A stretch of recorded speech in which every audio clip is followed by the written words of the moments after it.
era a solução para a crise.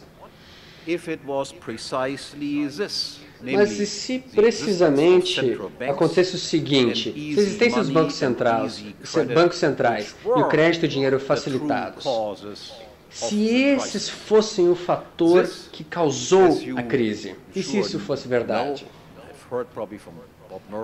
Talvez vocês tenham ouvido Bob Murphy falar,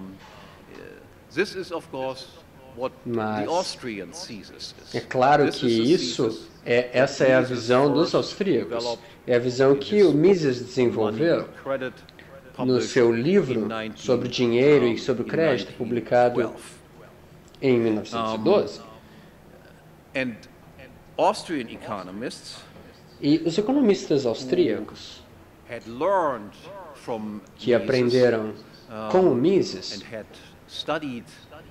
e que estudaram de forma detalhada essa teoria, sabem que o dinheiro e o crédito facilitado são a causa da crise. Então esses, obviamente, foram os únicos que previram a crise no tempo hábil. Apenas para dar dois nomes a vocês, Mark Thornton previu a crise de forma correta, um ano antes do seu surgimento, e outro amigo, Frank Shostak, também. Os austríacos também previram de forma correta a crise que tivemos em 2001, a da internet, e os economistas austríacos também já tinham previsto, o Mises e o Hayek, o grande crash, a quebra da Bolsa de 1929. Então, vocês iriam pensar que, considerando-se o recorde de previsões corretas dos austríacos, bom, os governos e assim por diante deveriam ter conversado com os austríacos para pedir conselhos a eles sobre o que poderiam fazer para sair dessa situação. A questão é, por que eles não perguntaram aos austríacos? E a resposta é muito simples. Porque o que os austríacos dão como conselho, como orientação, para evitar essas crises no futuro, a resposta é totalmente inaceitável para os poderes instalados, porque haveria uma pressuposição, e vai ficar evidente nessa palestra, que o Banco Central teria que ser abolido. E o sistema monetário atual, construído em torno dos bancos centrais, teria que desaparecer. E que as moedas fiduciárias deveriam ser abolidas, deveriam desaparecer. E com tais reformas, se elas fossem instituídas, isso significaria grandes taxas de desemprego dentre os macroeconomistas. Então, a maior parte dos macroeconomistas não poderia aceitar nenhum tipo de recomendação como esta, porque isso significaria o próprio desemprego deles. Ou seja, eu vou ser a favor de que eu me torne um desempregado? Como que eu vou fazer isso? Algo totalmente inútil para mim. Então, é fácil ver. Como você vai dar uma recomendação dessa? Essa é uma situação difícil do ponto de vista psicológico. Muito bem. Desta vez, com essa crise, diferente da Grande Depressão, que começou em 29, bom, desta vez não era possível mais simplesmente ignorar o que os austríacos já tinham dito. Porque, com a era da internet, a visão dos austríacos e as previsões bem-sucedidas da crise por uma série de economistas austríacos não poderia mais ser ignorada. Já era um registro público, você podia entrar na internet e ver que os caras sabiam algo que outras pessoas simplesmente não sabiam. Então, depois de muito tempo de negação dos austríacos, principalmente dos ciclos de negócios austríacos. Bom, depois de muito tempo, durante essa crise, houve uma discussão sobre o que os austríacos tinham a dizer. Então, o ciclo de negócios voltou à tona e as pessoas recomeçaram a se interessar nesse conceito e passaram a estudar esse conceito, algo que eles não tinham feito por algumas décadas.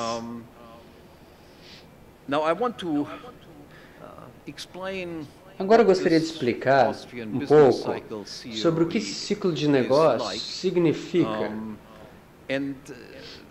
As all fundamental theorems, the Austrian Como business todos os cycle teoremas theory fundamentais, is, in a o way, ciclo de negócios a very simple austríaco, argument.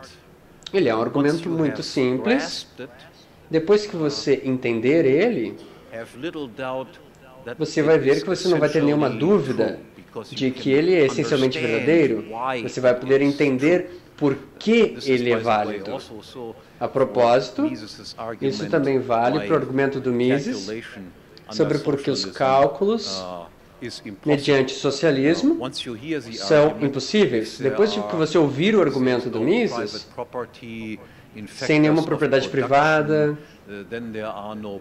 sem produção, sem preço para produção, se não há preços por fatores produtivos, então você não tem como comparar preços de entrada e preços de saída, ou seja, da produção, você não vai conseguir determinar se você produziu de forma eficiente ou ineficiente.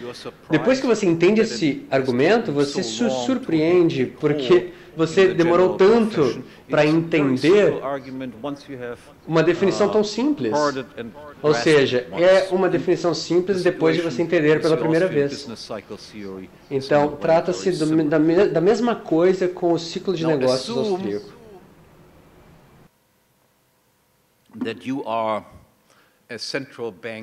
Vamos pressupor que você seja um funcionário do Banco Central.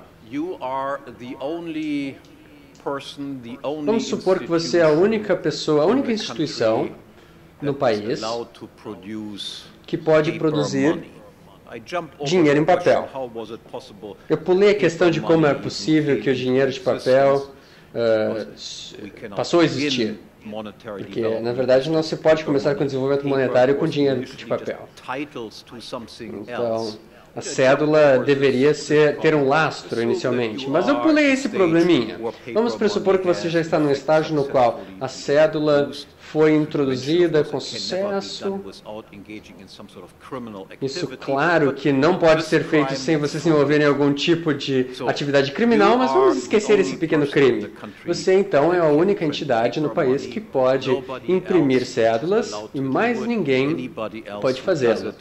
Qualquer outro que fizer vai para a cadeia. Você vai para a cadeia como falsificador. Bom, o que você faria se você tivesse esse tipo de poder de monopólio? Se você fosse um anjo, você não faria nada.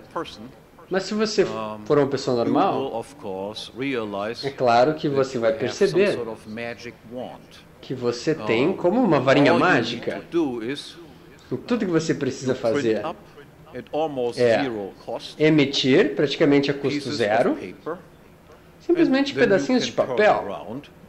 E aí você pode girá-lo, você pode comprar uma BMW, uma Mercedes, simplesmente torrando esse dinheiro.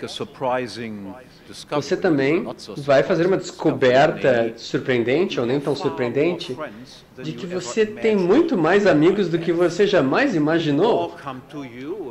Que todos vêm a você e dizem, eu também preciso de uma BMW e uma casa melhor também não seria nada mal para mim. Será que você pode me dar uma ajudinha? E é claro que eles vão prometer mundos e fundos de lhe ajudar, desde que eles possam, no sentido de que eles vão fazer a propaganda de como você é bem-sucedido nas suas atividades como um banco central. Qual então seria a consequência se eu emitir algumas quantidades excessivas de cédulas? Deixe-me apenas acrescentar um pequeno comentário. Quais são as consequências da emissão de dinheiro de papel em excesso? Quando você imprime dinheiro demais, a sociedade como um todo não se torna mais rica. Porque se isso pudesse ocorrer, você não poderia explicar por que existem países pobres na Terra. Porque, afinal de contas, mesmo os países mais malucos do mundo são capazes de ligar as suas máquinas para fazer dinheiro. Então, nós não poderíamos explicar por que existe ainda pobres nesse mundo. Porque, apesar de tudo isso, e para mim isso me incomoda muito, é que toda profissão econômica acredita em alquimia. Sim, lembrem, aumentando a oferta de dinheiro é uma forma de tentar sair da crise, dizem uns.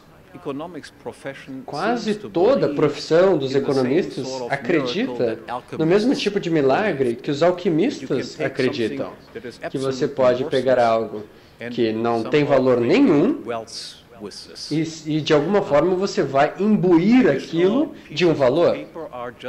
Ou seja, que mais cédulas simplesmente são isso, são papel, cédulas. Isso não aumenta a riqueza da sociedade, que consiste da produção e do consumo de mercadorias.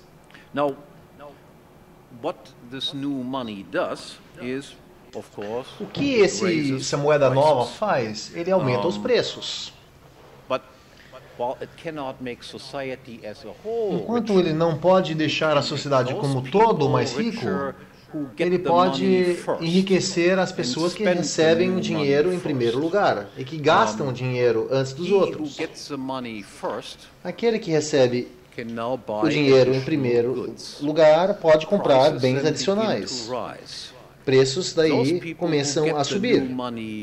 As pessoas que recebem o dinheiro novo por último, ou talvez não recebem, terão que pagar preços mais altos. Então, quantidades maiores de dinheiro redistribuem a renda sem aumentar a riqueza em geral. Aqueles que recebem dinheiro em primeiro lugar ficam e se enriquecem às custas das pessoas que recebem dinheiro por último. Eles se tornam mais pobres, em consequência.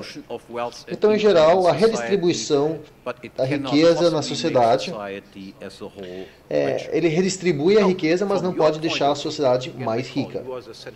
Do seu ponto de vista, lembre-se, você é o Banco Central. Do seu ponto de vista, o sistema é praticamente perfeito. E, claro, seus amigos também. Mas tem um erro. E o erro é o seguinte: é fácil porque os outros entendam o que está acontecendo. Será que esse cara está imprimindo dinheiro e depois compra algo bom e aquelas pessoas que recebem em segundo lugar também melhoram seu padrão de vida, mas o resto da população vai se tornar mais pobre como consequência.